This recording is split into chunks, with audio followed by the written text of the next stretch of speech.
Tell Wadi, be thankful unto the Most High, Mother, Father, Creator of the universe. Kuzai Muzima Mukulu, give praises unto our great ancestors, African power for all African people. This is Shakara, live and in session. Just wanting to deliver this presentation that I have entitled Towards African Liberation, Revolutionary Culture and Economics in Practice. Yeah. It was a presentation that I put together to be delivered at the Re-Engaging Pan-Africanism Conference in Birmingham City University in December 2018.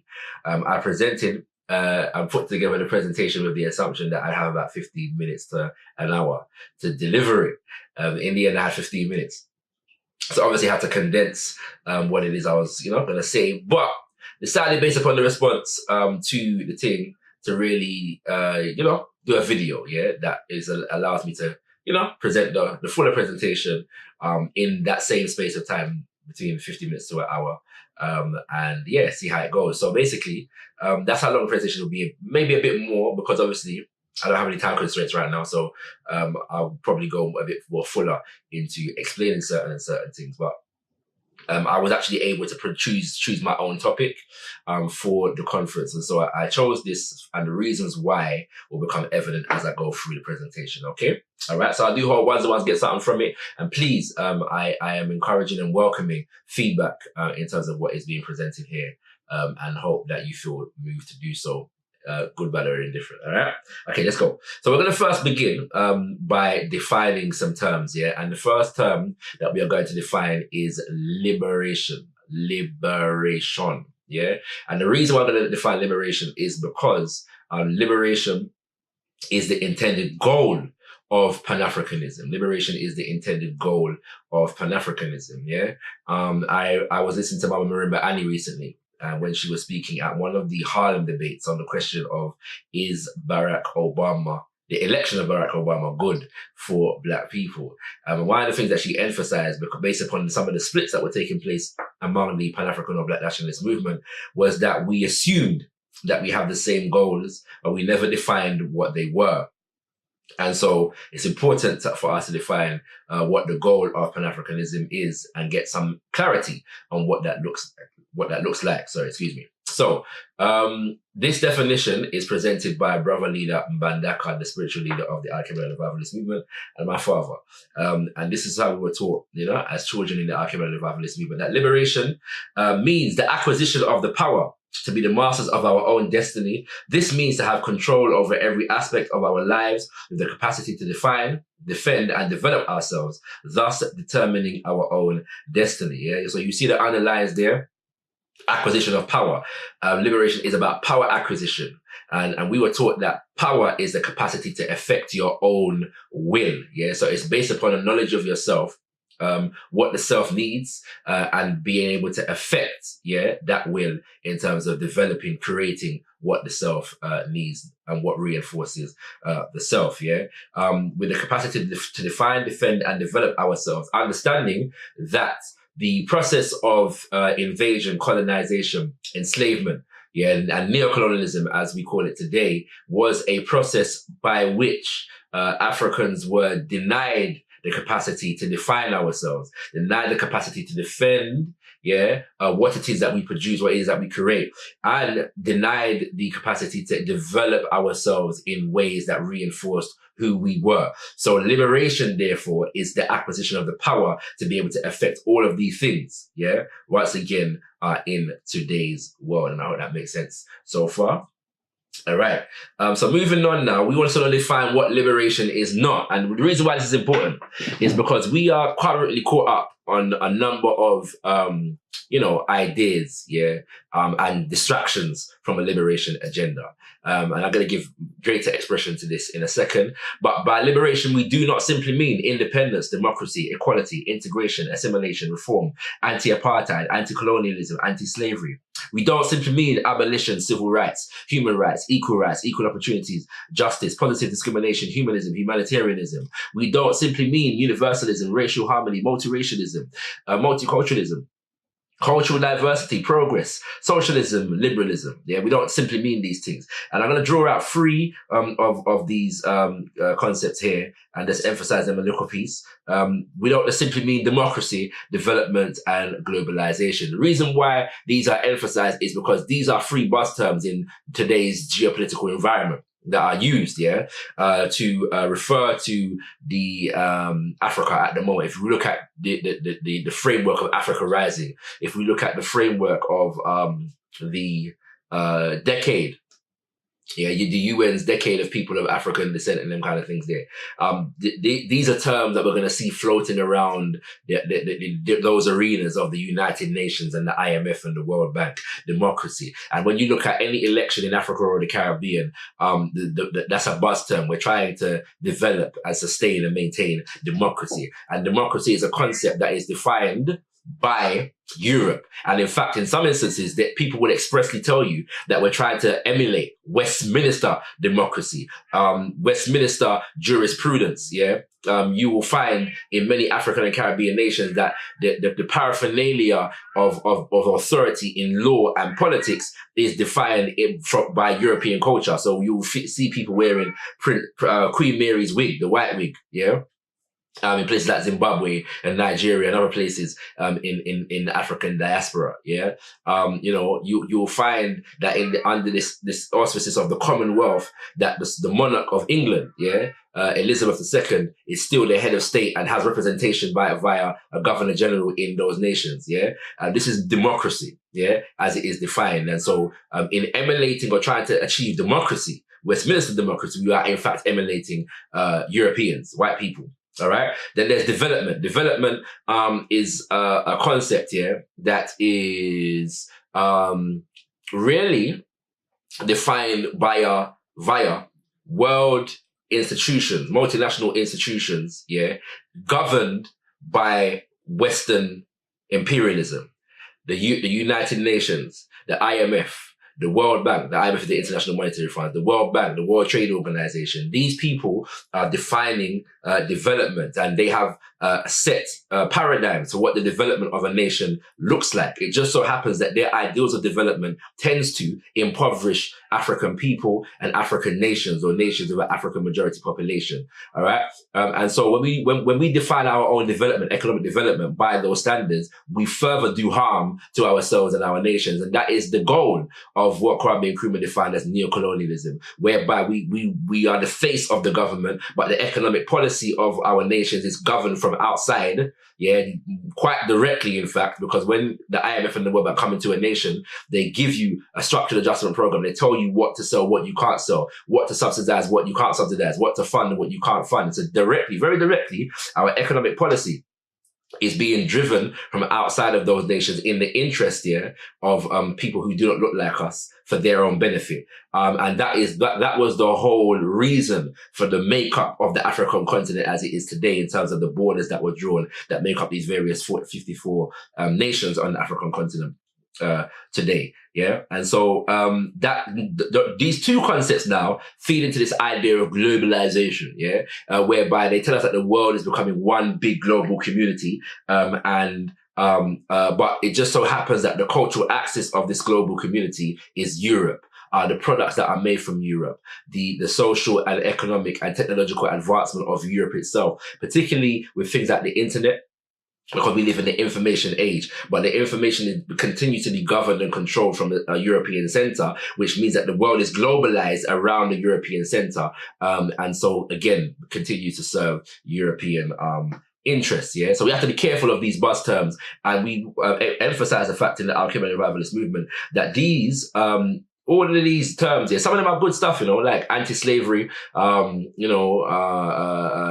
independence is good. We don't want to be colonized by the European. You know what I'm saying? We don't want racism. Anti-racism is all good.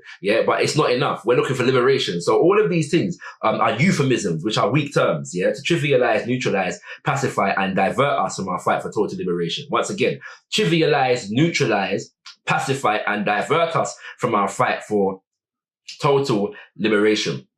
We can see a prime example of this with the first item on the agenda, which was independence. And we want to remind ourselves at this point that at the independence ceremony of Ghana, Kwame Nkrumah, the Assassinator for Kwame Nkrumah, said, yeah, that the independence of Ghana is meaningless unless it is linked up with the total liberation of the entire African continent. All right. Baba Patrice Lumumba, yeah, at the independence ceremony of Congo, the speech that got him in so much trouble, said that we are going to make the Congo the center of the sun's radius for the liberation of the entire African continent, or words to that effect. These two men have juxtaposed the idea of independence with the idea of liberation, which means that it was understood by many of the revolutionary movements at the time, understanding that not all of the movements, yeah, that were pushing for independence weren't necessarily revolutionary in their nature, but there were those who were. Those who were understood that independence was just a step in the right direction. It was a step on the road to total liberation. So they understood that the battle had not been won. Sorry, the war had not been won. A significant battle within the war had been won, but it was just a step. There was more steps to go, and that's what they were trying to achieve. All right. So many of us got caught up in the independence bug, and so it was the anti-Pan-African independence kind of push that resulted in the coming to fruition of neo-colonialism, which is the idea that these Europeans continue to dominate the economic life of the African in their own benefit. Okay. All right. So let's move forward now. And we're going to just I'm going to share with you a poem or a parable from a brother by the name of Heru. He is a member of the UNIA ACL, the organization that was founded by the most eminent prophet and king, His Excellency Marcus Mosiah Garvey. He's a spoken word artist, an entrepreneur, a health practitioner, and so much more, brothers and sisters. But as a spoken word artist, he's written this parable called Similarly Situated. So we're also, take in some of that vibes and give expression to some of what I've just explained.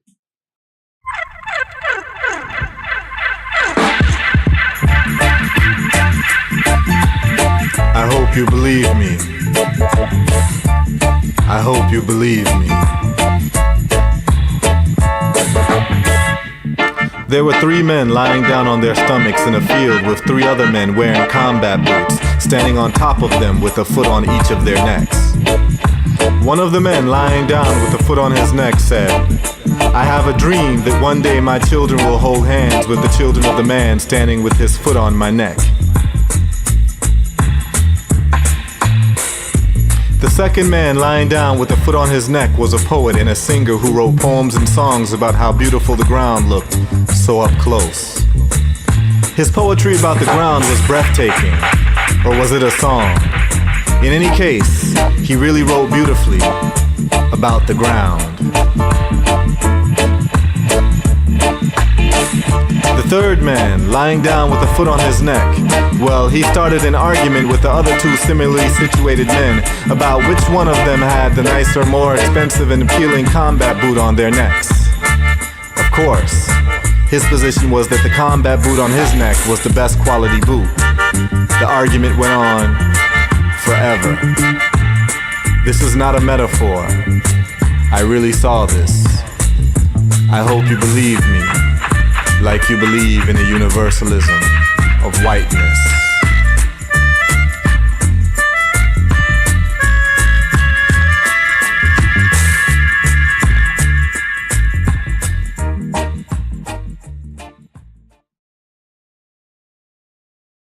Brothers and sisters, that was Heru, with a nice creative explanation of some of the things that I've just explained, but it's basically the fact that we're in this condition of oppression and how many of us respond to that differently in ways that continue to reinforce, our oppression. Notice that none of those 3 men actually tried to get up and get the boot off of their neck. But one of the things that I want to emphasize here is the last line, which says, I hope you believe me like you believe in the universalism of whiteness, And the whole point of this, is that we have to emphasize, that when we say the universalism of whiteness,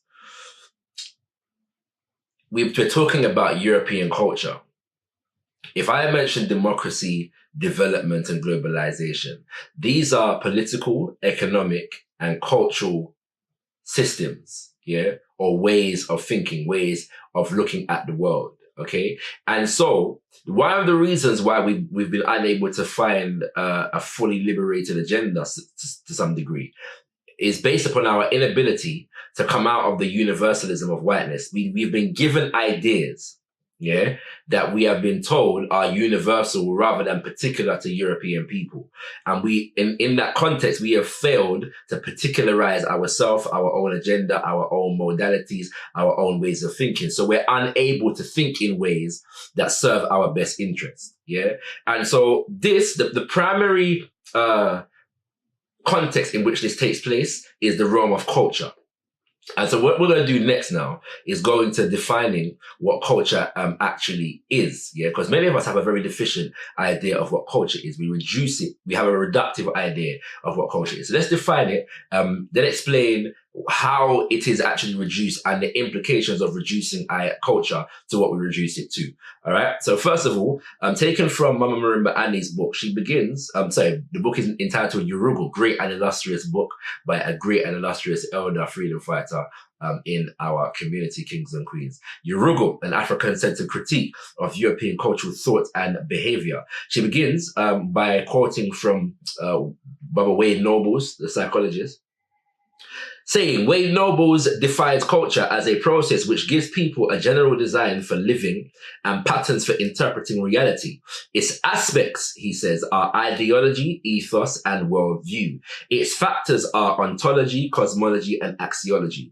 And its manifestations consist of behaviors, values, and attitudes. We're going to go forward and just explain ontology, cosmology, and axiology, as well as look at certain behaviors and attitudes, which are the result of culture. So, ontology. The branch of metaphysics dealing with the nature of being. And ontology is basically looking at the nature of the self, the understanding of the nature of the self, and the nature of the self, not just on the individual, but essentially on the collective level. How one defines themselves, how people define themselves and their social relationships based upon the understanding of the self. Okay. Then we have cosmology, which is the understanding of the nature of the universe and our relationship with the universe, how the universe comes into being, how we are brought into being as a result of our being a part of the universe, and therefore how we relate, what is our role within that universal order based upon that understanding. And then there's axiology. Axiology is essentially the result of the former two. Our understanding of our nature of being, our understanding of the nature of being of the universe develops a sense of value. Where we place our values, our relationship with that universe develops our set of values and our principles. And so axiology is really the study of what people value the most. What are the key valuable principles, ideals, material realities, within among a people. And all of these things make up a culture. All of these things define a mentality and therefore define a behavior pattern or patterns of behavior, right? Mama Marimba goes on to break down some of the key functions, of culture as it affects the life of a people.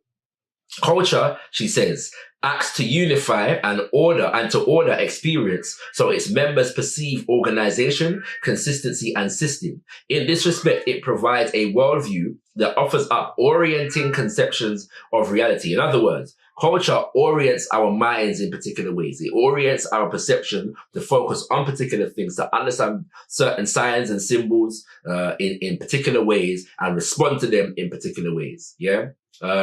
It gives people group identification as it builds on shared historical experience, creating a sense of collective cultural identity. Just want to emphasize the fact that history and culture are synergistic in the sense of history is a key component in the development of a culture, and a culture is a key component in how people produce and develop their own history.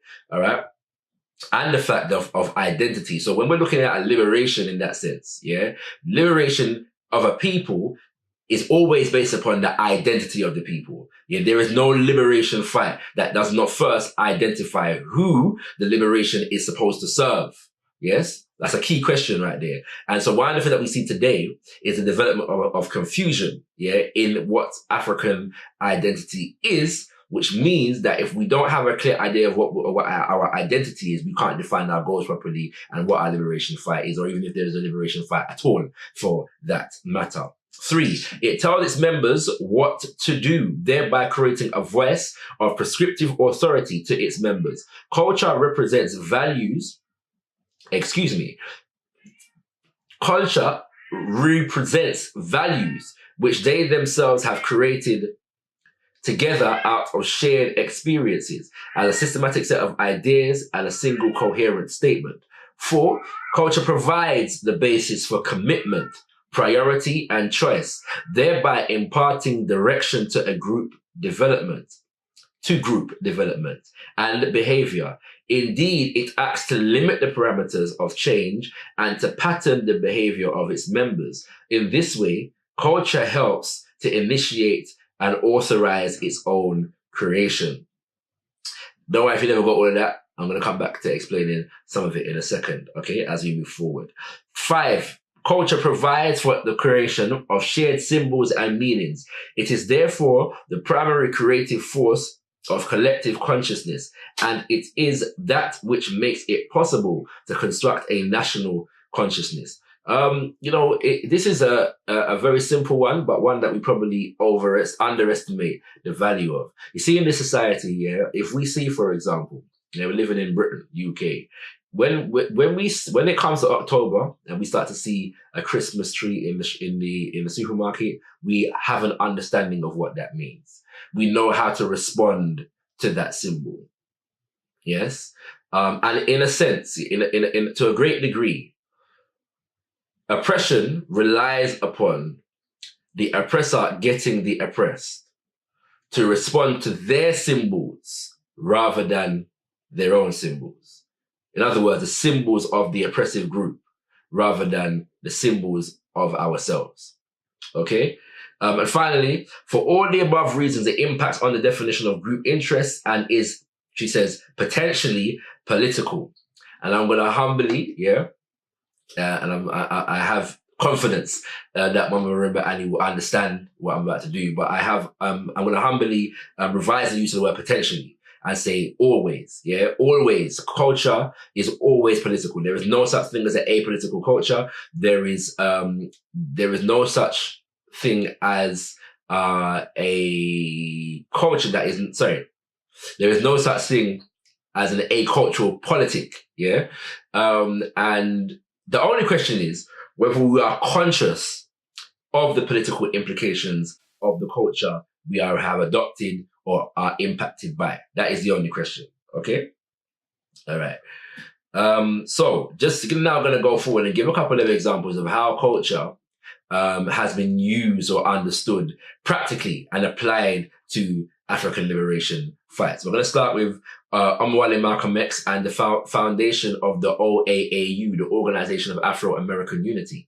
Okay, on the day that Omwale Malcolm X was assassinated, he was scheduled to be delivering the charter, the aims and objectives of the Organization of Afro-American Unity as developed by the leadership of the Organization of Afro-American Unity. And so this is just an excerpt, from those aims and objectives. He says, "We assert that we Afro-Americans have the right to direct and control our lives, our history, and our future, rather than to have our destinies determined by American racists. We are determined to rediscover our true African culture, which was crushed and hidden for over 400 years in order to enslave us and keep us enslaved today." Emphasizing the fact now that for the leading members of the OAAU at the time, they understood and saw that the destruction and separation of the African from African culture was a key factor in the oppression of African people. And therefore,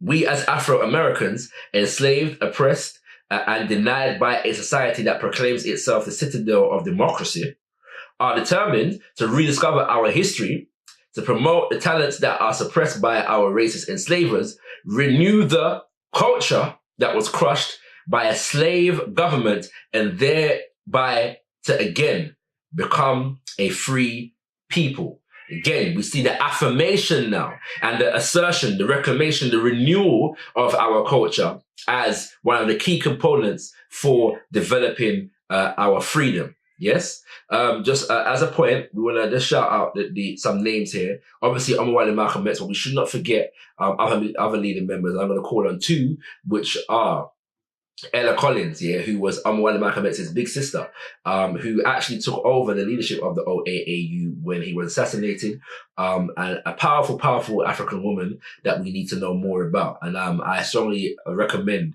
the reading of a book which she started but was actually completed by her son. Seventh Child. Powerful, powerful African woman, and that book is a must read as well. And also the name Baba John Henrik Clarke, the illustrious Baba John Henrik Clarke, our great illustrious historian, who actually penned these words. So the leadership of the OAAU met, consulted, and decided what the platform was going to be. But the actual final draft was actually penned by and written by Baba John Henrik Clarke. These important facts of history that we need to know. All right. Second, we're going to move on to the life and legacy of Amilcar Cabral, the revolutionary leader of Guinea-Bissau. Yeah. And this is a speech, an excerpt from a speech that is entitled National Liberation and Culture. It was delivered in 1970. And Baba Amilcar Cabral was celebrating the life of a recently assassinated revolutionary leader by the name of Eduardo Mondlane.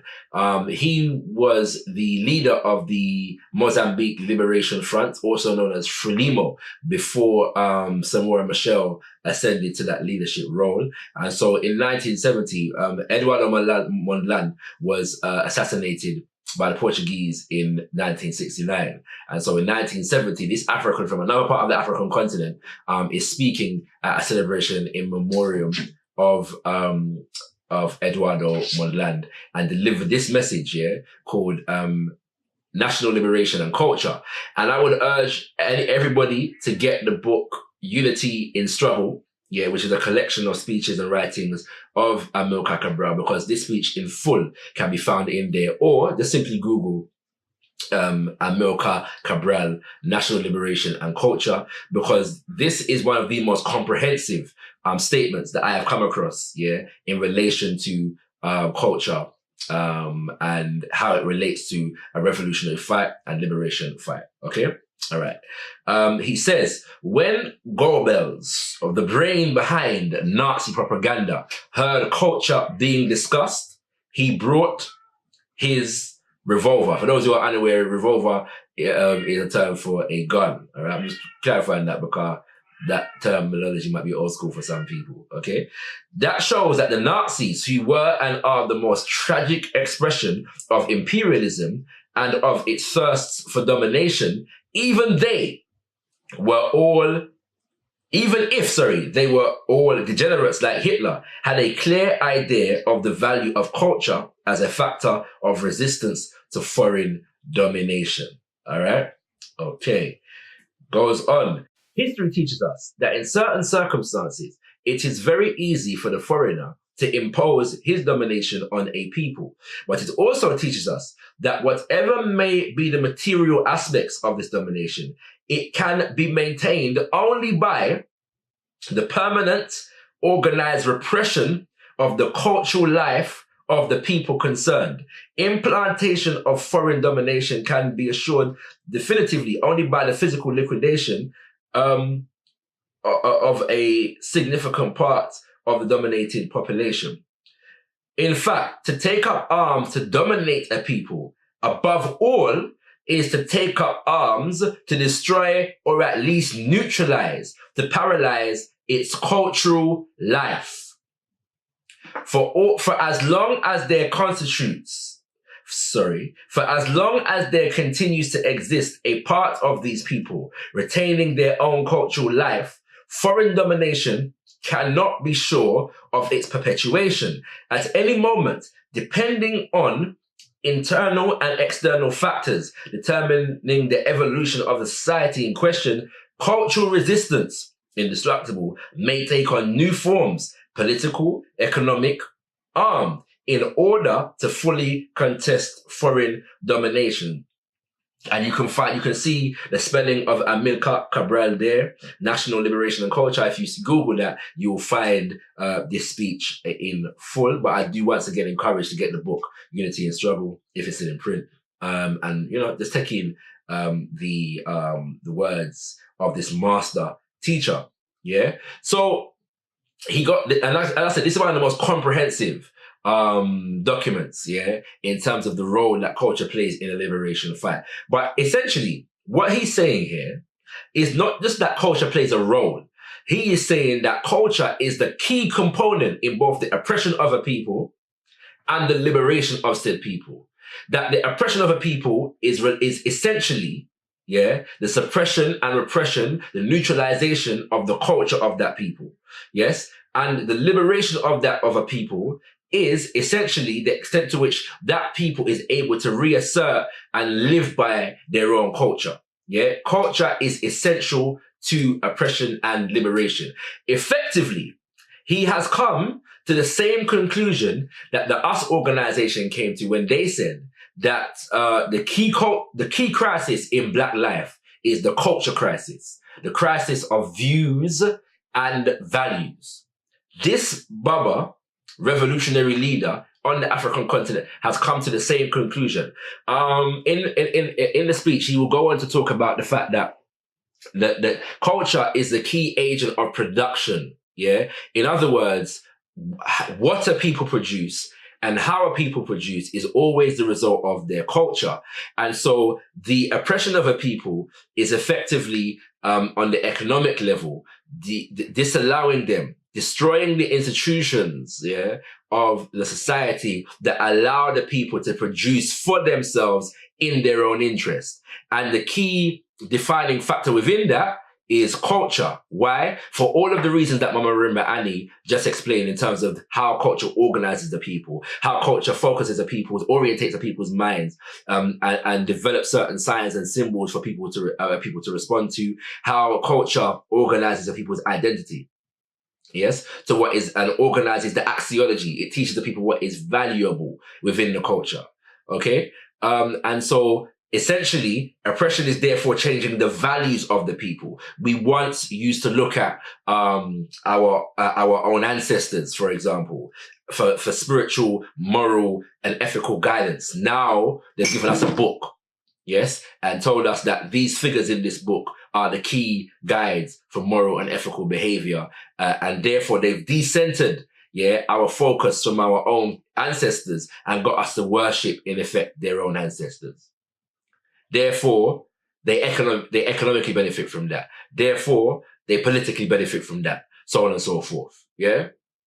There's so much more that can be said even in that, but we're going to go forward, kings and queens. All right? So coming back to the Al-Kebel and Revivalist movement and things that we were taught as children in the Al-Kebel and Revivalist movement. Brother Bandaka taught us that culture is made up of two primary elements. You have cultural values, yeah, which relates to axiology. They said these are the essential principles of a people's culture. In other words, the things that people value the most, which are expressed through cultural mediums. And then cultural mediums, which are the ways in which culture is expressed. Yes, the cultural mediums reinforce the cultural values, and the cultural values inform or define how the culture is expressed.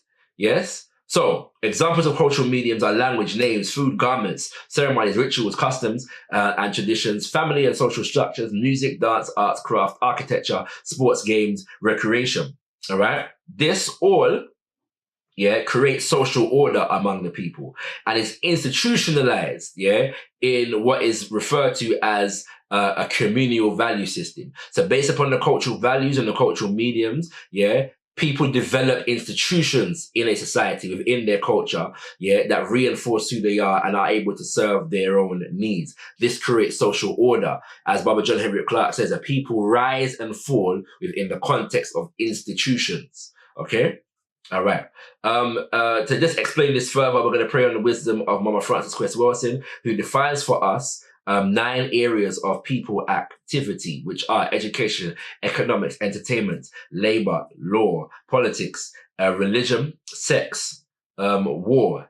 So what I'm emphasizing there in terms of how this is structured is that culture informs all of these areas of people activity. Culture is the central area of people activity that informs all of these other areas of people activity. And these other areas of people activity are structured into institutions that serve the needs of the people.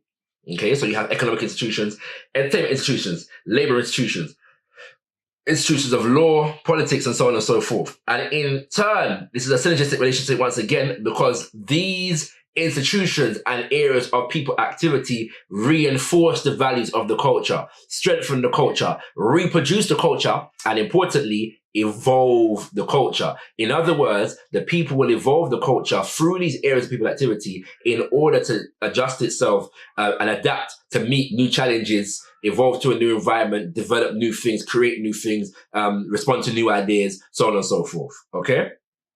All right. Now, we have been given, as I said before, a reductive idea of what culture is and the role that culture plays in a society. This is principally because our idea of culture has been Europeanized through the idea of anthropology. Okay, so we're going to move back to, which is the study of culture. Anthropology in European culture is the study of cultures. Yes, all right. But Mama Marimba Annie, in the book Jurugu, gives us a critique of even the concept of anthropology as a discipline. She says, anthropologists, through their use and abuse of the culture concept, have generally ignored the political implications of culture by de-emphasizing its ideological function through this conventional use of the culture concept. Through this conventional use of the culture concept, these societies have been theoretically and superficially abstracted from political contexts in which they exist. Yeah? So, what she's saying is that we have taken the politics out of culture, yes, generally speaking, and reduced it, yeah, to something else, okay? We don't understand, therefore, implicitly that culture is political and politics is cultural. Why is this? Why is this? Yeah, is the question I'm asking now. I'm going to suggest this is the reason why. We have a tendency, as far as it relates to African culture in particular, to remove the cultural values and therefore the social order, the institutions of culture. Yes? Emphasize the cultural mediums, and in fact, reduce African culture to exclusively the cultural mediums now. Yeah? So African culture becomes about the languages of Africa, the names, the food, the garments, the ceremonies, the rituals, and so on and so forth. This is what defines African culture. Culture, therefore, African culture, does not now begin to inform politics. It doesn't begin to inform economics. There is no philosophical contributions that Africa has made to the world that informs areas of people activity that can define institution building. African culture begins to be reduced to song, dance, and entertainment, hospitality, tourism. You can come to Africa and eat some African food. Yeah, you can learn how to greet people in an African language. But doesn't affect how Africans organize government, organize economic systems, organize systems of social interrelation. No longer. That's what happens. Yes? And even in the Black conscious or Pan-African community, we tend to do this. And the example that I gave at the conference in Birmingham was the fact that I've been to many occasions, yeah, and you know, a man will come and deliver a brilliant message on the aspects of African history, or a brilliant speech affirming some political ideology, philosophy for us to organize around. And then whoever's chairing the session will say, now we're going to have a cultural contribution. And the cultural contribution is a performance. Yeah? So what's happening is that we are depoliticizing our culture and therefore creating a vacuum to be filled by another people. When we talk about European culture, we don't just speak about French, English, and Spanish. We don't just speak about pie and mash and croissants. Yeah, we don't just think about church and mass and communion. Yeah, we don't just think about suit and tie. European culture comes with concepts like democracy. Yes, it comes with concepts and institutions like parliament and Congress. It comes with concepts like capitalism, yeah, which is an economic system. It comes with concepts like socialism and communism. These are all expressions of European culture. And in a sense, what we have been taught to do is look at European culture as universal. I hope you believe me, like you believe in the universalism of whiteness. So therefore, what Europe gives to the world, or says it gives to the world, or the expression that is specific to Europe, becomes universal to all people. Yes? So this is why we can have African languages, but have European governments. We can eat African food, but have European economic systems. Because the European economic system is universalized and imposed on the oppressed as though it is a fact of life rather than particular to European people. And I'm saying that we do that even in our liberation community, our Pan-African community. Yeah?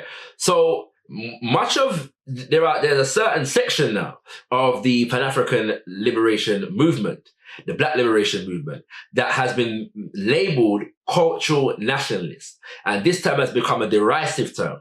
Yes, because the Black liberation movement has been told with the bias against what is called the left, socialism and so on and so forth, communism and that kind of thing. And therefore, what is cultural nationalist, has, so like, for example, because there was a disagreement between the US organization and the Black Panther Party, the history is told to the bias of the Black Panther Party. Without question. Like, people don't even question why it is, So because the Black Panther Party disagreed with the US organization must have been dealing with foolishness, We don't tend to examine what that debate was about more in depth, to see exactly what was being said, okay? And so this idea of cultural nationalism has been derided and condemned without even an understanding of what it is. And all it's really saying is that we use our own culture, we delve into our own history and culture to inform how we're going to develop ourselves right about now and how we develop our liberation fight. That's all it means, okay? We could go into that more in depth on another occasion. But for now, what I'm going to do now is just look down on one of the key expressions of culture, yes, which is language, and just demonstrate how this key expression has lasting and defining political and economic implications. And that key component is language, okay? Language, as explained by the great and illustrious Baba Kwesi Pra, who is one of the leading linguists in our Pan-African community today, he says, if culture is the main determinant of our attitudes, tastes, and mores, language is the central feature of culture. It is in language that culture is transmitted, interpreted, and configured. Language is also a register of culture. Historically, the trajectory of a culture can be read in the language and the evolution of its lexicals and morphology. Yes? Don't worry if you didn't get all of that. We're gonna explain it as we go forward, okay? But this, you can see here the paper that I quoted here, challenges to the promotion of indigenous languages in South Africa. All right. Now, I know sometimes, we have to put some European definitions on it because enough of us, as we facetiously joke about in the Pan-African community, y'all ain't gonna believe me unless a white man says it. So this quote is taken from some European linguists. Language is the cornerstone of every culture. It is the chief vehicle by which people communicate ideas, information, attitudes, and emotions to one another. And it is the principal means by which human beings create culture and transmit it from generation to generation. This is Michael Hughes and Carolyn J. Kroller in Sociology the core. Yeah, so these are two European sociologists, all right, who are therefore explaining the importance and centrality of language to a culture. Okay, now let's look at how culture has been used in the oppression, invasion, colonization of African people, and the implications, of the imposition of European languages. Okay, taken from the great and illustrious. I keep using the word great and illustrious because we've got enough great and illustrious people, kings and queens. All right, from Walter Rodney, how Europe underdeveloped Africa. He's explaining now how and why different European groups instituted and imposed European languages. Okay, he says the Portuguese and the Spanish had always shown contempt for African language and religion. Schools of kindergarten and primary level for Africans in Portuguese colonies were nothing but agencies for the spread of the Portuguese language. In the little-known Spanish colony of Guinea, the small amount of education given to Africans was based on eliminating the use of local languages by the pupils and on instilling in their hearts the holy fear of God.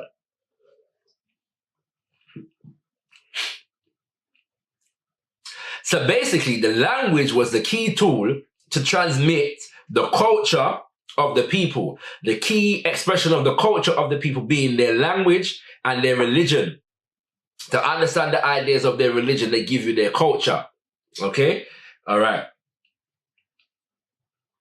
He goes on, the policy of mock respect. This is another way, in which Europeans dealt with language in the colonization process. They didn't all do it in the same way, okay? So he just dealt with the Spanish and the French, the Spanish and the Portuguese. We're going to go to another example now in Southern Africa. The policy of mock respect for African culture reached its highest expression in South Africa in the notorious Bantu Education Act of 1953, which sought to promote the differences between Zulu, Soto, Xhosa, Venda, and so on. Differences which were part of an early stage of development and which would have been transcended if there were no European intervention or if under white rule, specific steps were not taken to maintain the anachronistic tribal entities.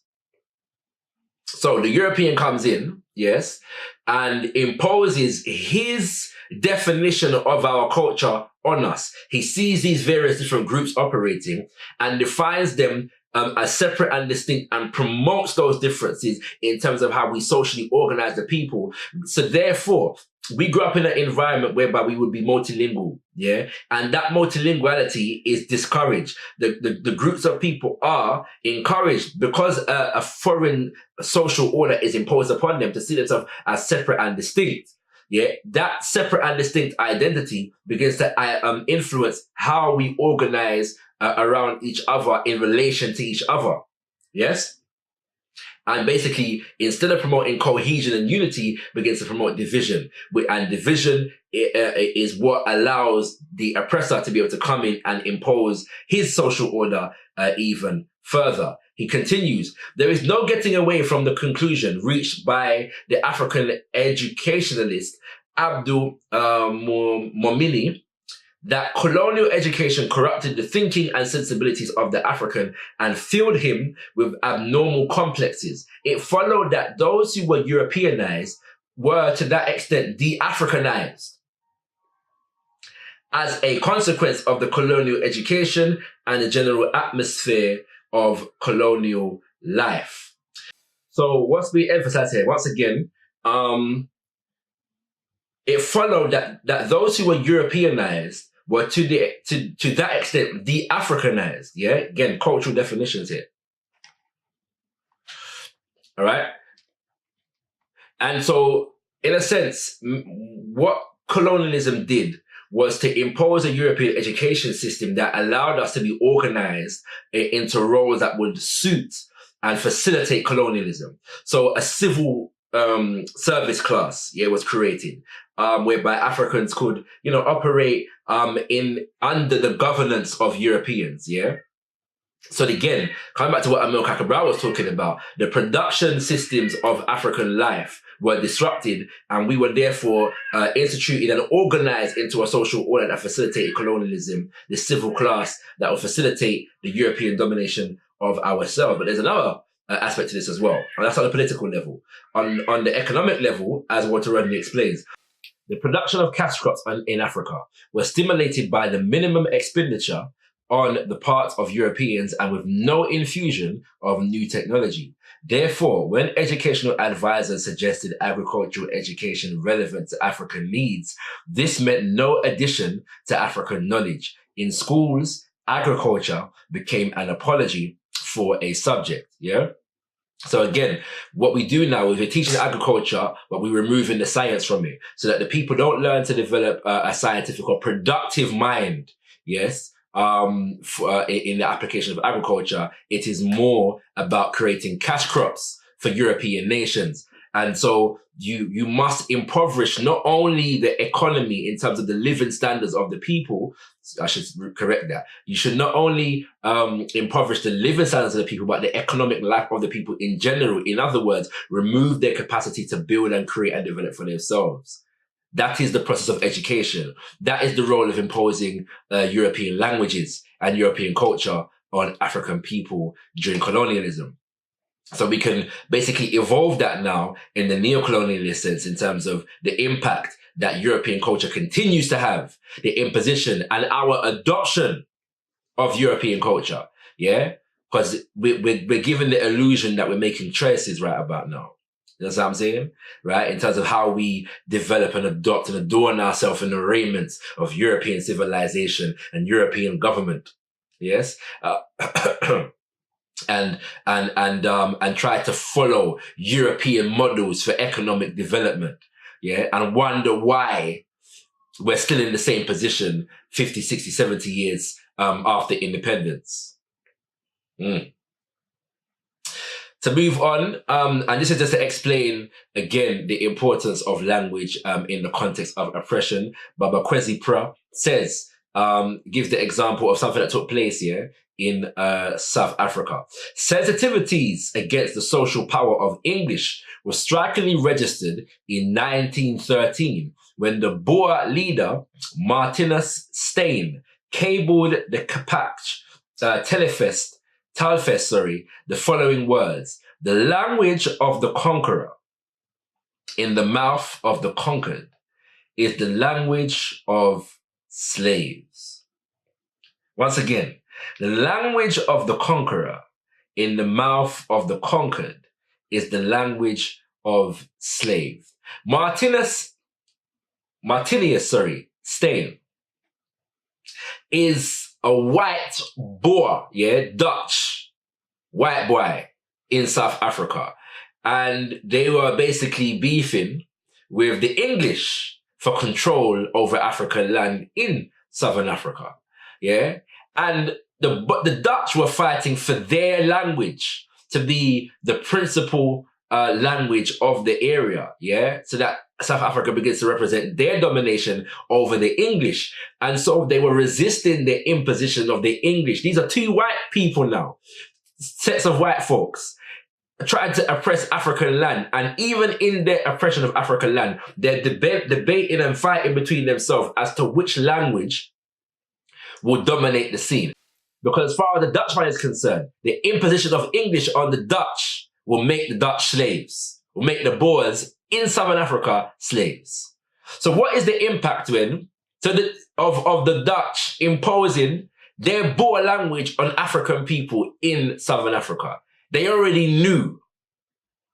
It means they knew when they were imposing the so-called Afrikaans or Anglo-Boer language on Africans in South Africa, they knew exactly what they were trying to do. They were trying to make slaves of us on the continent in Southern Africa. They already knew this in 1913.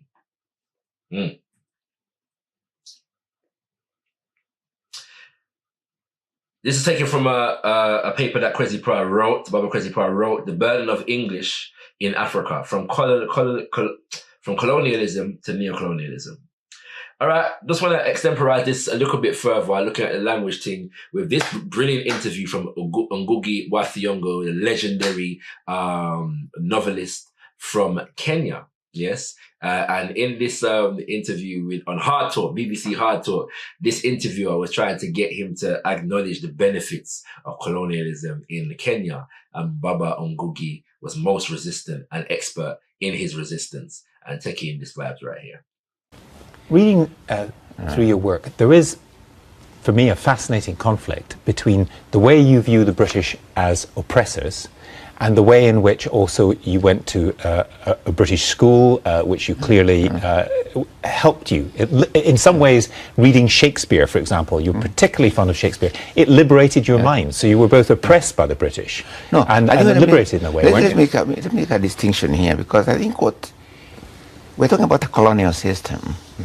So we're talking about people being against a system that oppresses. And the colonial state, by any definition, particularly a colonial settler state, by its very definition, is an oppressing state. For one thing, a settler state means that you come and take away land that belongs to the natives.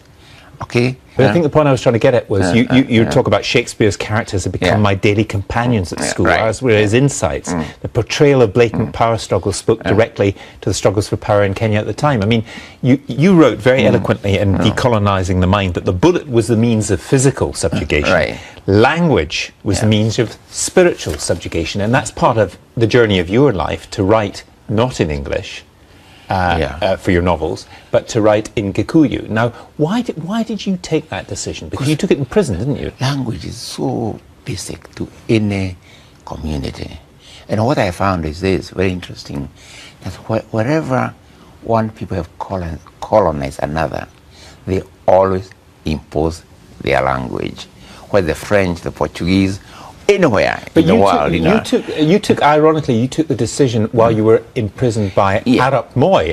After the colonial powers had left, this was a Kenyan who put you in prison because you were a dangerous writer. Because the whole mentality, the whole point about language is that after some time, we become part of what has been called metaphysical empire, the empire of the mind.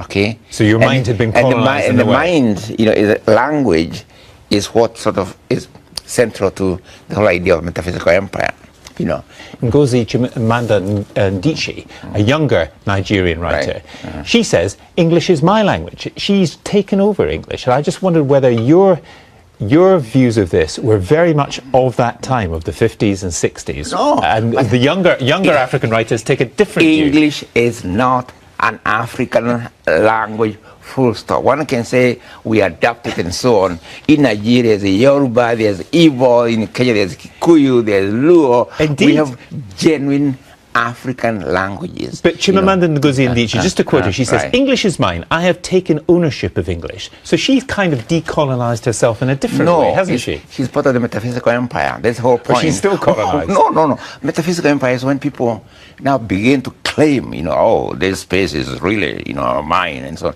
And that does not mean that what she does with English and what my son Mokomango does with English is wonderful. I have no doubt that what they're doing with the English language, but they are contributing. But we should not deceive ourselves. When we do that, we are contributing to the expansion and deepening of English language, not Yoruba or Kikuyu or Kiswahili and so on. But there's a couple of points to that. One is you translate your own works into English.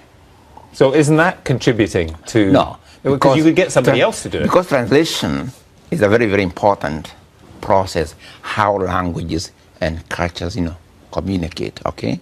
But Gikuyu is, for all its strengths and for all its importance in culture, means that you've got a very, very limited market of people who will ever read your work. Whereas if you translate into English, you can be read broadly around the world. And you do it yourself rather than get somebody else to do it. It's a fallacy. I mean, there's a notion that you write in English, you get... what I'm trying to say is this.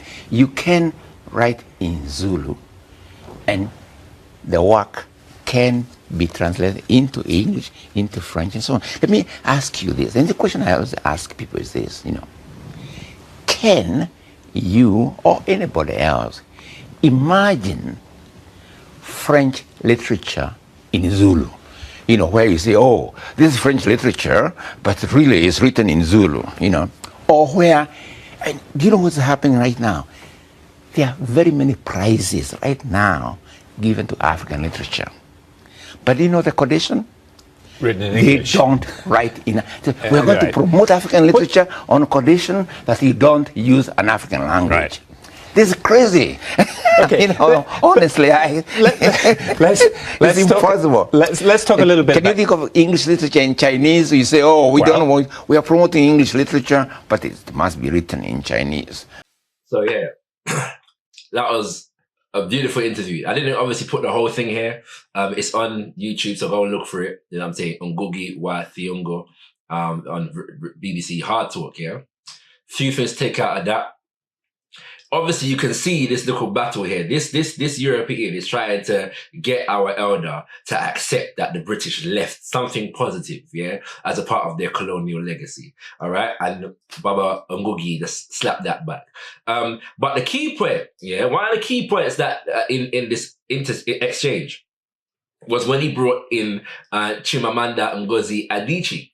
Right, and with the emphasis on that, on the fact that she's a younger writer, yeah. So this elder has a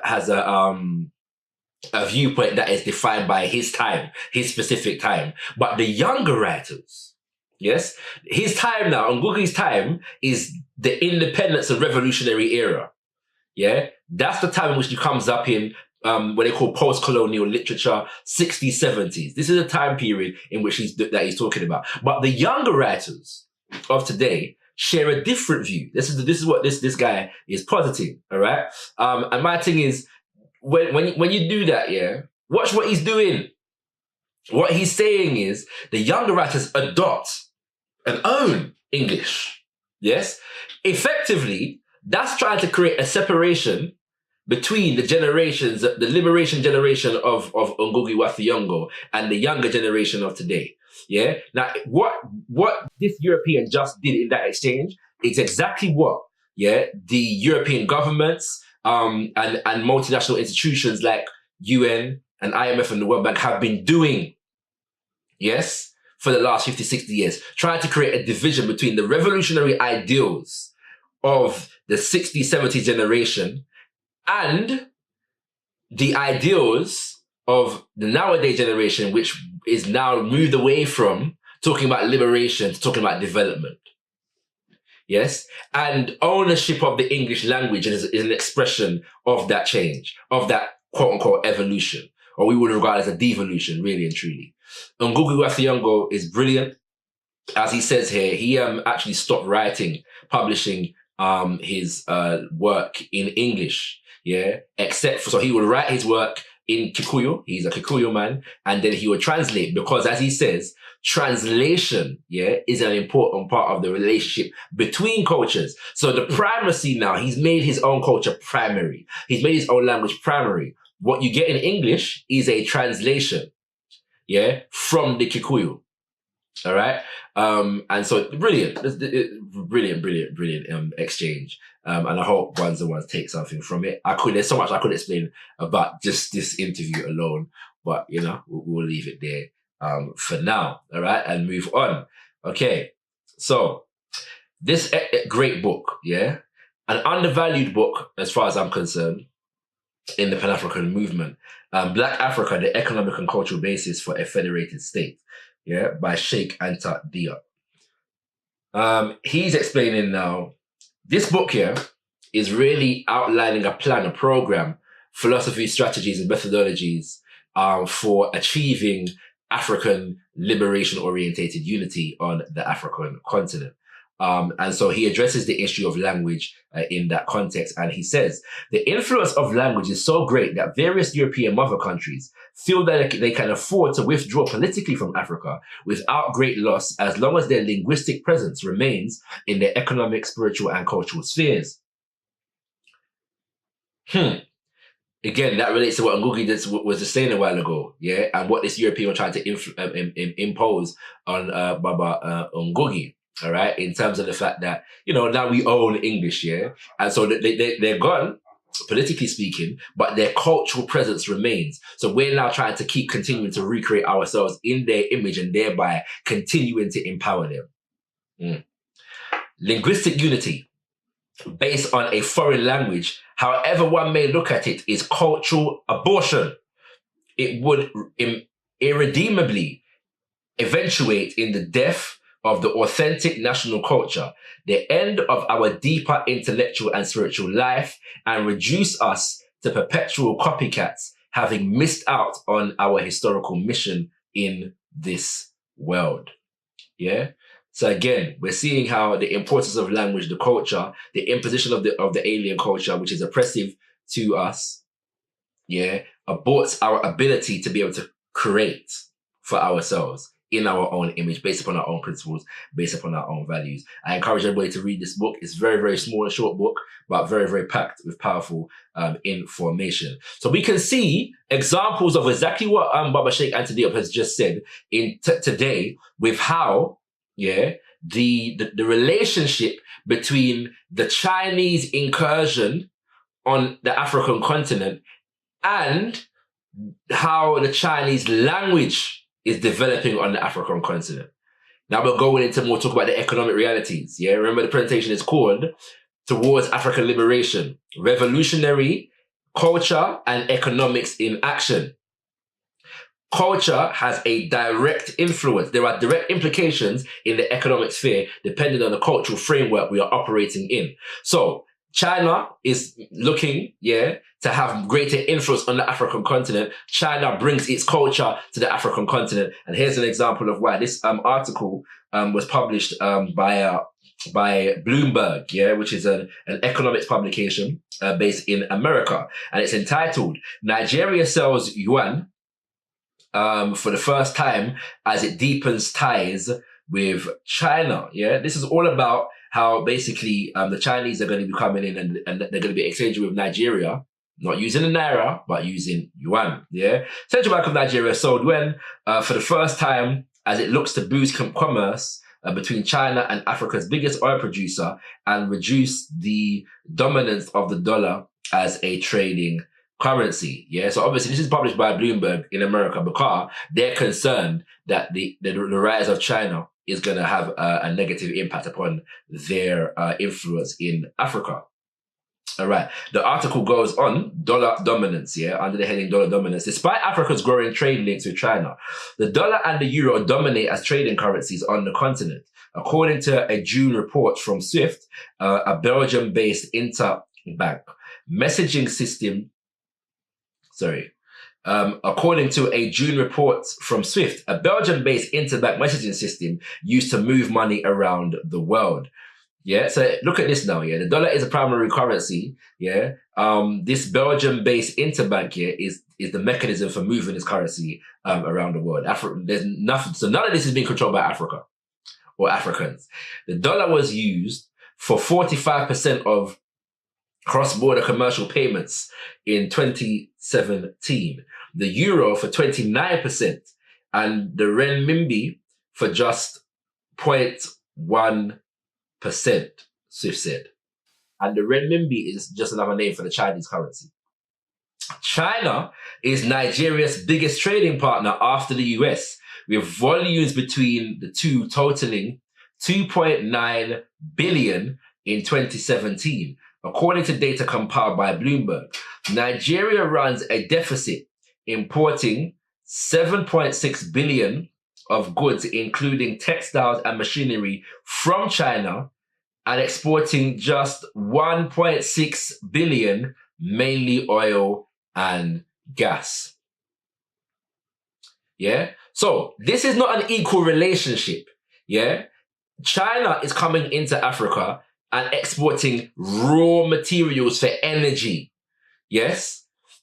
And the creation of products, manufacturing products that it is selling back to Nigeria. Yeah? So basically what this is outlining in layman's terms is that China, has much more to benefit from its relationship with Nigeria than Nigeria has to benefit from its relationship with China. as the current indicators suggest. But this is matched, the economic rise of China in Africa is matched by the cultural rise of the Chinese language being taught in African educational institutions. This article, China's language and cultural centers are growing faster across Africa than we thought. All right.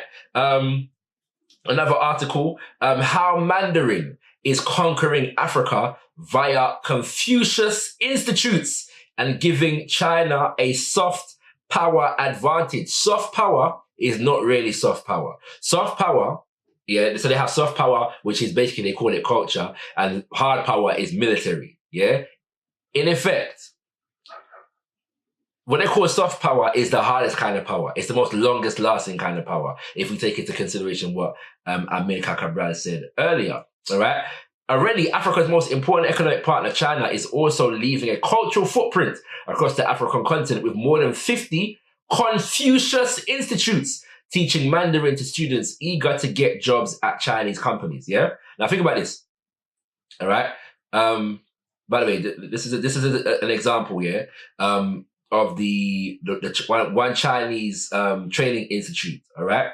The best Chinese learning institute in Nigeria. What I say? The best what? Chinese learning institute in Nigeria. Now, bear in mind, kings and queens, that African languages are not the primary language of instruction in any African country.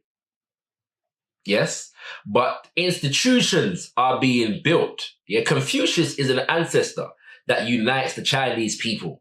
Okay, so they're building institutions in the names of their ancestors to exert and spread their cultural influence on the African continent. When we, who often run away from our ancestors, are not using our languages to teach maths and science and technology and these disciplines right here. So what's the influence of this? What Ngugi was saying before, if the African writing in English contributes to the development of the English language and English culture, what does teaching, learning, and practicing fields of human endeavor such as science and technology do for those people whose language in which those endeavors are operating? If we're practicing science and technology in Chinese languages, Mandarin, what does that do for Chinese culture and Chinese people and Chinese economic development? Consequently, what does it do for African culture and African people and African cultural development? These are the questions that we have to ask. Okay? All right. So going forward now, more into the economics. Let's stop for a second and define economics. What is economics? We were consulted Oxford for this definition. All right. The branch of knowledge concerned with the production, consumption, and transfer of wealth. The condition of a region or a group as regards to material prosperity. Okay, these are definitions given by Oxford, dictionary, but I want to expand upon these a bit more so that they relate more specifically to African-centered liberation reality at the moment. Okay. All right, so we're going to go forward, just given the idea of what an economy actually is, according to Oxford once again. The state of a country or region in terms of the production and consumption of goods and services and the supply of money. Careful management of available resources. That is an economy, okay? So we've defined economics and economy. Right, now we're going to go into a more in-depth definition as provided by the Baba Amos Wilson in this book, Blueprint for Black Power. An economic system, like any other social system, is fundamentally founded on dynamically organized and systematic social relations of exchange within a community of persons and between communities of persons. An economic system does not come into existence because of the mere presence within the group or between groups of individuals or classes of individuals who possess or control commodities, items of use, value, money, and various services. In order for an economic system to evolve within a group, members of that group must choose to enter into ongoing organized social relations of exchange with each other based upon complementarity and mutuality of interests, purposes, values, tastes, means of production, and a functional level of trust and fidelity. The major difference that we have here is that whereas the previous definitions emphasize, goods, services, products, yes, this definition emphasizes people, yes. An economic system is essentially, a relationship between people in relation to materials, goods, and services, We have to do this because many times when we just begin to discuss economics, in the Black conscious community, we start off the conversation by talking about businesses and money, that we need business and money. This is understandable, but it's flawed, because that does not represent economics, okay? The existence of Black businesses does not necessarily mean that we have a Black economy. And so in order to turn our businesses into an economy, we have to have a conscious understanding of what an economy is, So we have to redefine our definitions here, okay? And stop reducing, just as much as we reduce culture, to song and dance and food, we must stop reducing economics to business and money, because economic systems that existed before money, okay, and are not essentially about money. All right. In the book now, Baba Amos Wilson draws from the research of this guy called Joel Kotkin. In a book called Tribes, How Race, Religion, and Identity Determine Success in the New Global Economy. And so in this book, Joel Kotkin is identifying the attributes, that define strong economies, okay, global economies now, across the world, all right. And he says the first one is a sense of mutual dependence that helps the group to adjust in the global economic and political order without losing its essential unity. That's a strong. So that's the first thing. The first thing, the foundation upon which people are developing strong economies, is first and foremost a strong identity, relating to each other as a group of people with a shared history and a shared destiny. Second, a global network based on mutual trust that allows a tribe to function collectively beyond the confines of national or regional borders. This is essential. If we look at the European world, how the European world operates, they developed this thing called the West, which is designed to unite them with a common identity across national borders. At the moment, as African people, we are trying to assert development as defined by Europeans within national borders created by Europeans, disassociated and disconnected from our brothers and sisters around the world, and sometimes even next door to us, in the country next to us, and on the island across the water over Nessa. And finally, the third component is technical knowledge, a passion for technical knowledge and other knowledge from all possible sources, combined with an essential open-mindedness that fosters rapid cultural and scientific development, critical for success in the late 20th century world economy. Now, there's two things in that last one. The first one is that we have to understand that colonialism, as was explained by Walter Rodney earlier, was a process by which we were educated out of, technical advancement knowledge. That's the first thing. The second thing is that our relationship now with the West is one whereby we export raw materials for them to advance technologically and sell it back to us. So again, we are still in a process by which we are being disenfranchised from technological knowledge because we are employing other people, yes, to build our roads, build our infrastructure, and then so on and so forth. Yeah. So they're building up their own technical knowledge to our detriment. Whilst they are producing products, we are consuming, we are buying products from them. Again, culture, yes, is a productive endeavor. Yes. So when we're living outside of our culture, we are taking away the productive element from the people. This is all we're seeing right about now. This is the context of what we're seeing at the moment. Okay. Do encourage everyone to read all 800 and something pages of Blueprint for Black Power. All right. Then don't worry.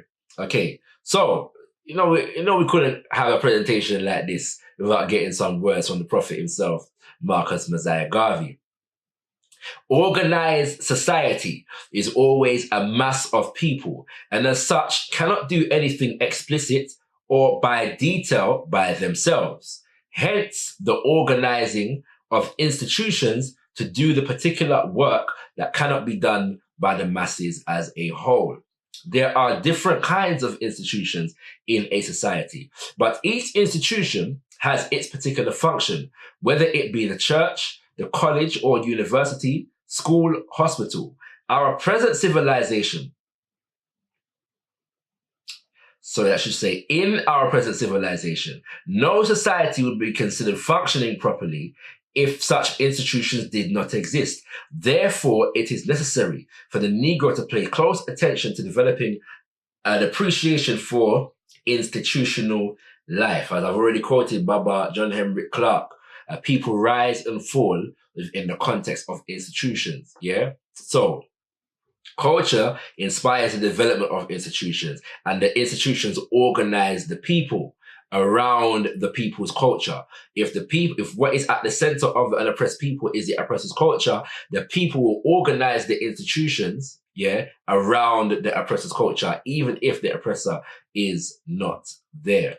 Papa Garvey goes on, it is not necessary or binding that he copies completely the systems, methods, or manners of these institutions, except insofar as they would go to help him to promote a higher life and in accomplishing the most of organized society.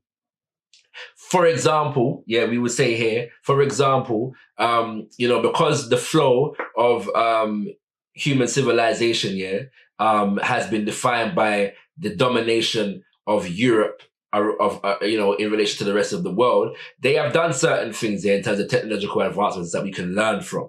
Okay? That we can learn from. But in learning from those things, we should be careful not to adopt their and seek to emulate their culture in its entirety. Yeah? That's what Papa Garvey is saying right here. Let's continue with the word, sounds, and power of the prophet. It is incumbent upon him that he also have and control his own institutions based on his own cultural and civilized idealism. His universities, colleges, and schools may engage in the same process of education, but with an adopted curriculum necessary for the particular benefit of the Negro. His clubs, academies, and unions should be modeled in the same way with the absolute objective of attaining the end that is particularly desired by the race. Yeah? Clear. This is taken from the School of African Philosophy, which is compiled in the book Message to the People, which was published by Baba Tony Martin. The School of African Philosophy was the process that Papa Garvey was taking the next cadre of leadership through, that was supposed to take over after himself and the leadership of that day. Okay.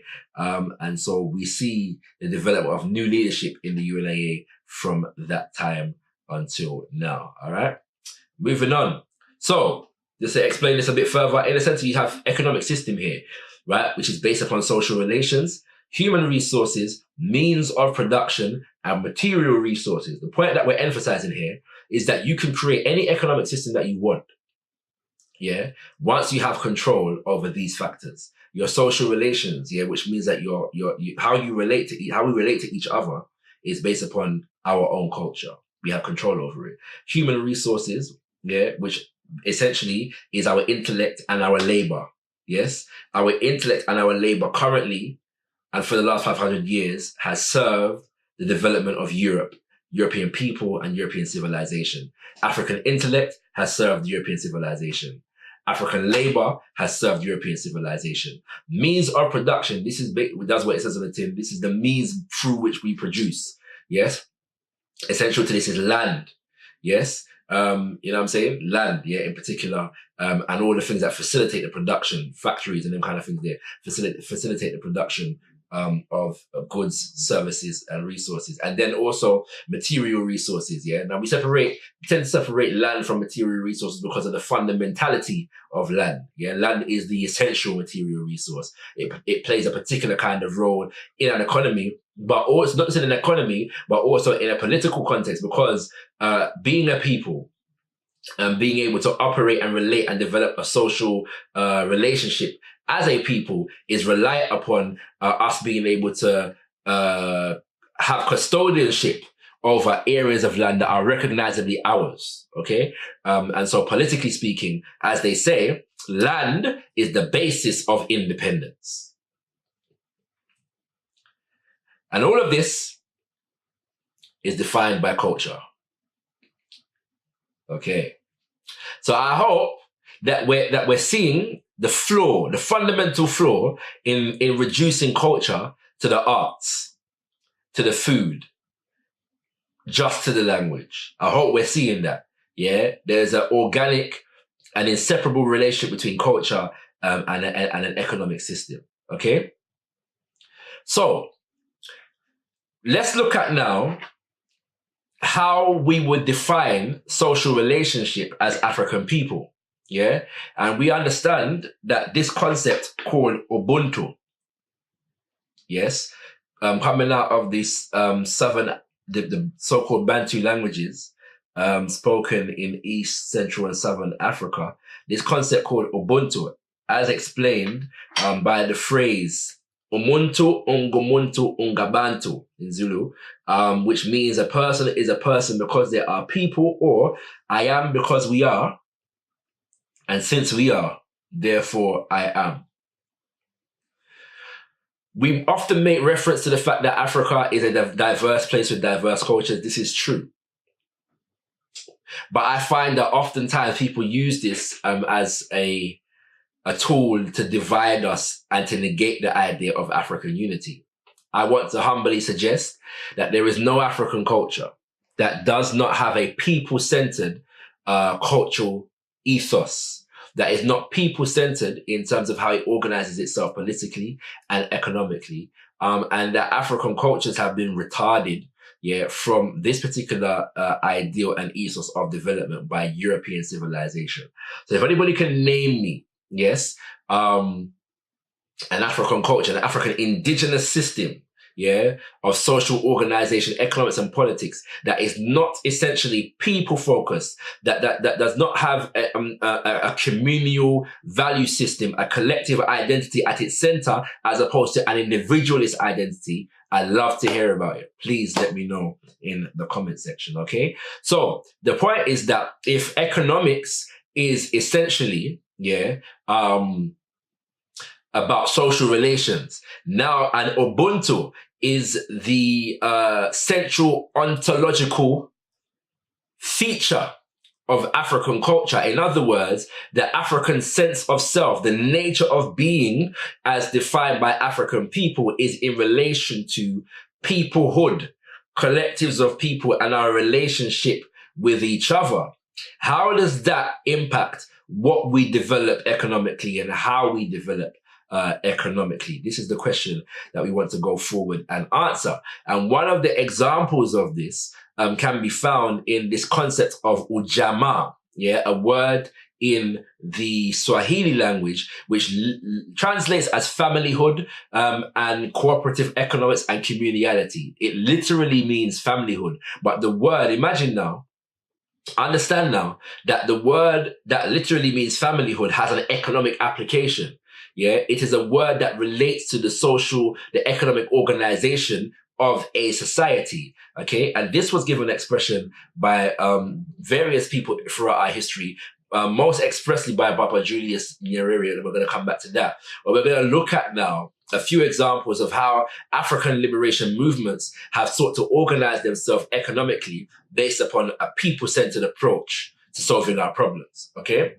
So the first one we're going to give is the Universal Negro Improvement Association and African Communities League, the organization founded by the Prophet Marcus Mosiah Garvey. And I know that many of you, who are watching, who are particularly inclined to socialism, communism, or left politics in general, many of you have heard, some of you have been promoting the idea that Marcus Garvey was a capitalist. Yes.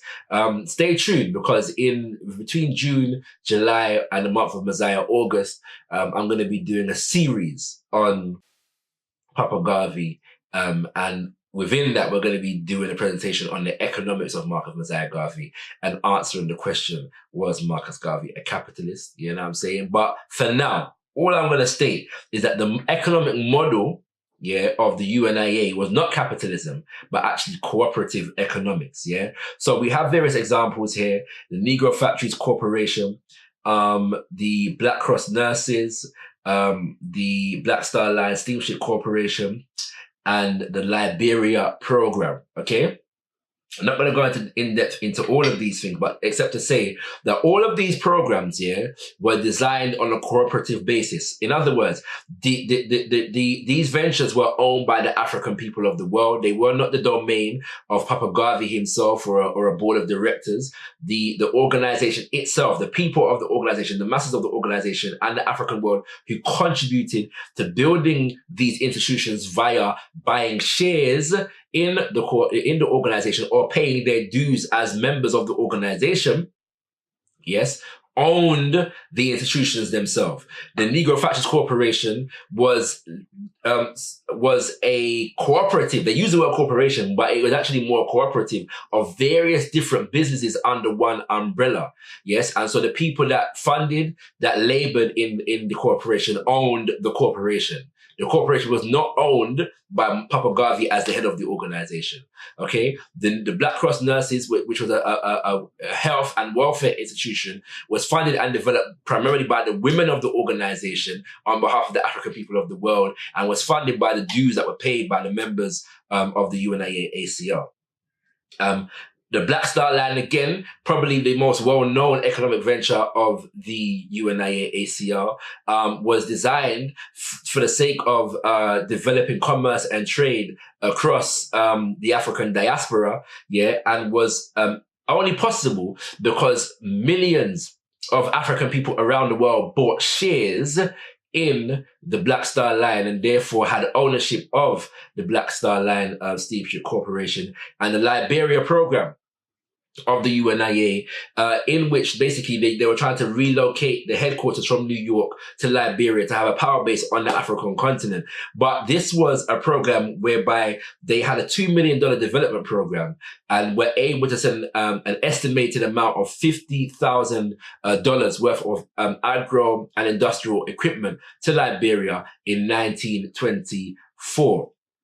For the purpose of developing on some land that they had bought and developing a cooperative agricultural system on that land, an industrial system on that land. And they were looking to relocate a certain number of families, not individuals now, but families, to the land to help develop and industrialize in Liberia as a basis from which to do the same thing across the African continent. Again, all of these programs were owned by masses of African people and not individuals or a board of directors or anything like that. Okay? All right. We're going to give the example now of Grenada, the liberation fight in Grenada, and just give some examples from Maurice Bishop as to what was going on in Grenada. I'll play the video and speak after. So within our mass organizations, the principle of electability is already entrenched. And for our people in general, there have been some organs of popular democracy that have been built. Zonal councils, parish councils, worker parish councils, farmer councils, where the people come together from month to month And the usual agenda would be a report on programs taking place in the village. Then there would be a report usually by some senior member of the bureaucracy. It might be the manager of the Central Water Commission, or it might be the manager of the telephone company or the electricity company.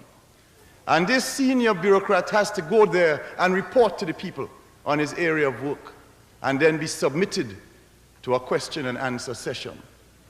So this concept of democracy and our approach to human rights is one that has stressed the solving of these problems and the involvement of our people in a participatory way from day to day and week to week. The United States has stated that Grenada is not democratic because we do not have elections. Our history of electoral rule under the Gary dictatorship did not give our people a chance to have a say in the day-to-day running of Grenada. Previously, we had elections once every 5 years. Now with the new democracy, the new grassroots democracy, where the masses comes in the organizations and meet on a weekly or monthly basis and discuss a problem in various parts of the country through the mass organization, as different where only 15 men used to discuss the problems of the people before. Comrades are in favor of the rules as they are presented, and comrades vote using the cards, right? Comrades are against, any against, they show by raise of hand using the new democracy, the grassroots democracy, everybody will discuss the problems of the country through the mass organizations, in the various groups in the villages, and then on the parish level and nationally. Any force that is really held in, whenever it's let loose, like the youth had the opportunity to be let loose on March 13th, then you would find it resulting in things like these, a mass organization of youth. Yeah? The youths were suppressed for so long that, well, obviously, once they got the freedom, they felt free to organize themselves, to take part in all the things that they know for their betterment, in the creation of that better, that new and just society that we speak. I'm very glad. Our people have rejected the 5-year Westminster-style democracy because we don't have to wait 5 years to say what we want as a people. We get it every day. We get the opportunity every day. And next thing again, the zonal council meeting. We never had that under Gary dictatorship, right? But now that we have it under this government, you could go in, tell them, well, what you feel you want for your villages and different places, right? What you feel they should do. And they take a good at least listen to what you're saying. But under the Gary dictatorship, we never had that. Gary see and he's all, when he say this, that go on, right? So I feel we're going forward. I feel we're moving. You're hoping that I will tell you that by tomorrow morning all the roads in St. George's or in the parish of St. George's will be in excellent order? Of course, the Workers' Council is something which is entirely new to me. No doubt you were thinking that someone who were answering questions in such a big gathering for the first time might have been shy. But no, the Workers' Council, one is able to do exactly what the Workers' Council is intended to be, to go there without being ashamed and ask and answer questions in the best possible and honest way in which one can do so. Why it is that at times when you have a gang of people working instead of... This new form of participatory democracy is attracting attention and capturing the imagination of people throughout the region. Grenadians are creating a new form of government which is more responsive to their needs than any they've ever experienced. The new democracy is still being created, but already Grenadians have participated in the preparation of the national budget. And soon, the recently established Constitution Commission will submit a first draft of the new Constitution to the zonal councils for debate, changes, and approval. So, we see in there, yeah. Now, what I want to highlight here is the fact that they use the word democracy, but they're very clear that they're making the distinction between Westminster. They're making a departure from Westminster democracy. Now, we know that in the English language, democracy is defined as rule of the people. Yeah. So they want the people to rule, but they're going to develop their own mechanisms by which the people rule. They're separating themselves from this once every 4 or 5 years, we're going to vote mark X and tick on a box. You know, they're developing institutions through which the people are able to participate at every level of the nation's development economically and politically. Yeah, very inspired by the Grenada Revolution and what they were developing there, as some of you will know. Yeah, all right. Another example. What we saw there, sorry, I should explain, is that that was Maurice Bishop speaking at the beginning, who was the Prime Minister of Grenada. And so he's explaining basically what you saw following his speech, yeah? So I've given you his explanation of the development of zonal councils and parish worker councils and, and various different mass organizations, all right? And then you've seen the people themselves operating in these mass organizations, and how that is actually taking place among the people themselves are speaking to their involvement in those systems at the same time, okay? All right. Another example is the Ujamaa model, yeah, which was developed by Julius Nyerere in Tanganyika as a part of the Tanganyika African National Union, yeah. And so the Arusha Declaration basically is a document in which Baba Julius Nyerere kind of was outlining the basic principles and values of this Ujamaa economic model. As it says here, Tanzania declared independence in 1961. Julius Nyerere tried to delay the independence in anticipation of Kenya and Uganda doing the same. Now, one of the biggest problems, as I said before, is the fact that we have the maintenance of these colonial borders, yeah? And there's a lot of talk right about now in terms of the fact that that Africa is 54 divided nations that don't get along with each other. Very little is spoken of the fact that people like Baba Julius Nyerere were trying to develop an independence system in which that did not recognize the colonial borders. So he was actually willing to delay the independence of his own nation to wait for Kenya and Uganda to catch up so that they could develop a unified nation without those borders under one government. A similar thing was tried in West Africa with Kwame Nkrumah, Modibo Keita, and Sekou Touré, yeah, with the Ghana, Guinea, Mali Union. They had all got the independence, but they had signed an agreement and were trying to basically get rid of those borders and govern the nations under one political and economic system. Okay. Unfortunately, Odinga of Uganda and Kenyatta of Kenya were not really, in favor of the program. So what Julius Nyerere was trying to do was not accomplished. And this goes to show the difference between a revolutionary and a quote-unquote independence agenda. Okay? President Nyerere presents the Arusha Declaration in 1967. The declaration was published in Kiswahili, which was the official language of the nation. Yeah? So now, he's, just by doing that, he has relinquished reliance upon a European language, yeah, for the people's economic development. Okay? Basic principles of the declaration include, and I would encourage the reading of this declaration, it's very important, basing the development on land and people as opposed to money. So what he was trying to do is get rid of the reliance on money, yeah, because the people were impoverished, and the money, generally speaking, was foreign, yeah, it was governed by foreign means. So he wanted to develop an economy that was based upon the people's labor and their land. Yes, this was a controversial decision at the time. He goes through in the Arusha Declaration all of the reasons why, yeah, we cannot rely on money as a primary resource for our development. One, partly because it would make the kind of development that we're talking about would mean that we're gonna have to tax people heavily or look for massive loans from foreign, or all these kinds of different things. And so basically we have to develop a ground up economy, starting with the land and our labor. So start there and build up, okay?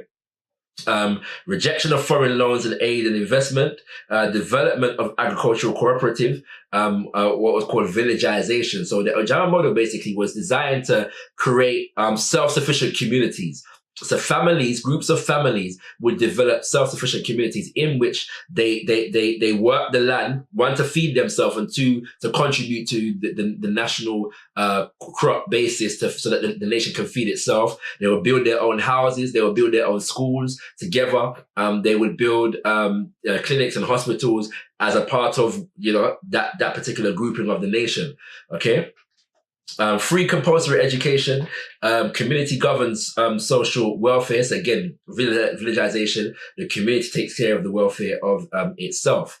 And this is a quote from Julius Nyerere. He says, Ujamaa is familyhood and an attitude of the mind that is needed to ensure people care for each other's welfare. He said, in traditional African society, the people take care of the community and the community takes care of them without exploiting each other. Yeah. So he's explaining an Ubuntuite kind of philosophy. All right. Ujamaa was also translated as African socialism.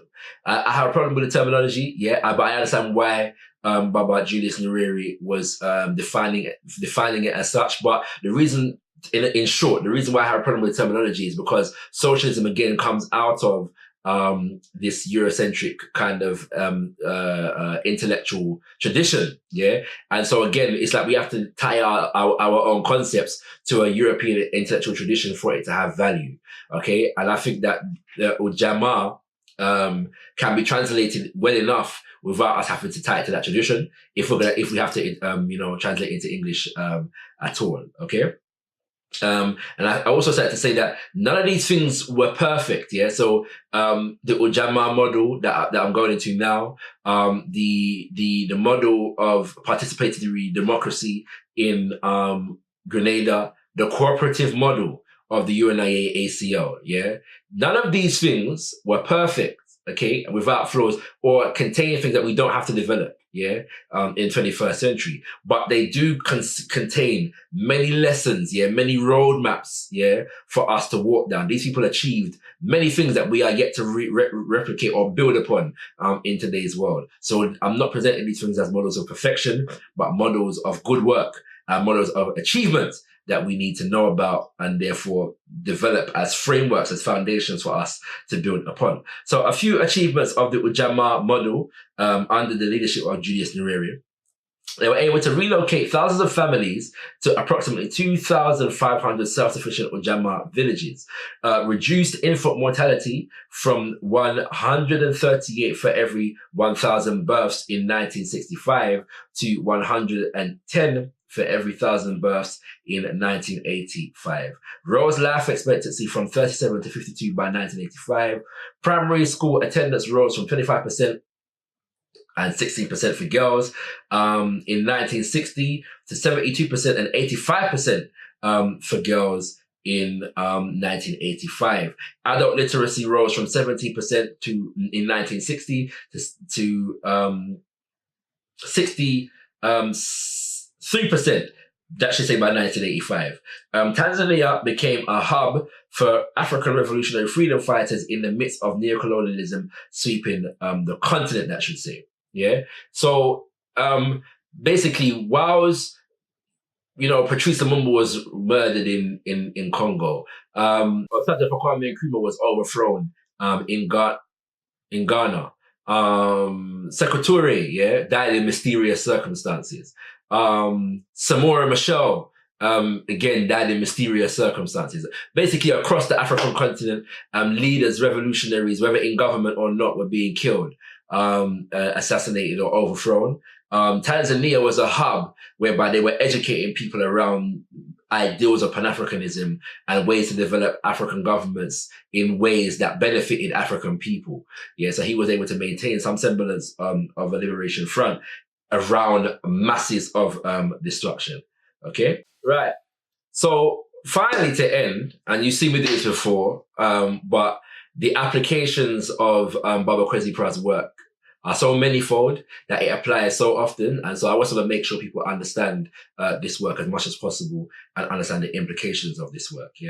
On the subject of language and how it relates to economy. We have the African Literacy Project that is being forwarded by Baba Kwesi Pra. Kwesi Pra is launching a Pan-African literacy movement based upon clustering dialects into 12 mutually understood written languages, thus increasing access to information, reducing government costs, and enhancing ties among formerly separated communities.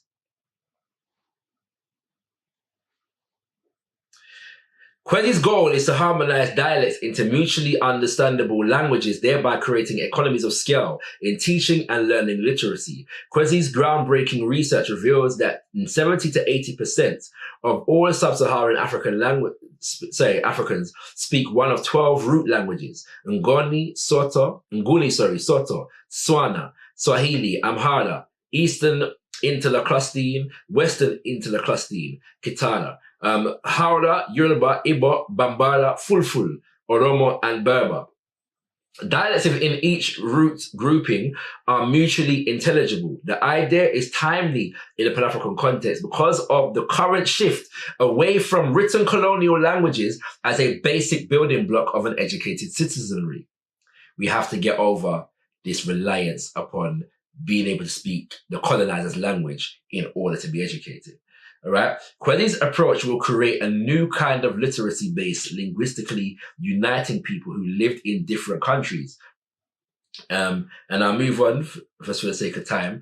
In Africa, hundreds of written dialects masquerade as languages, isolating communities, impeding efforts to reach literacy, and reducing the range and scope of literacy's impact. Until recently, African governments had not been aware of these linguistic barriers, that these linguistic barriers were surmountable. They just accepted them.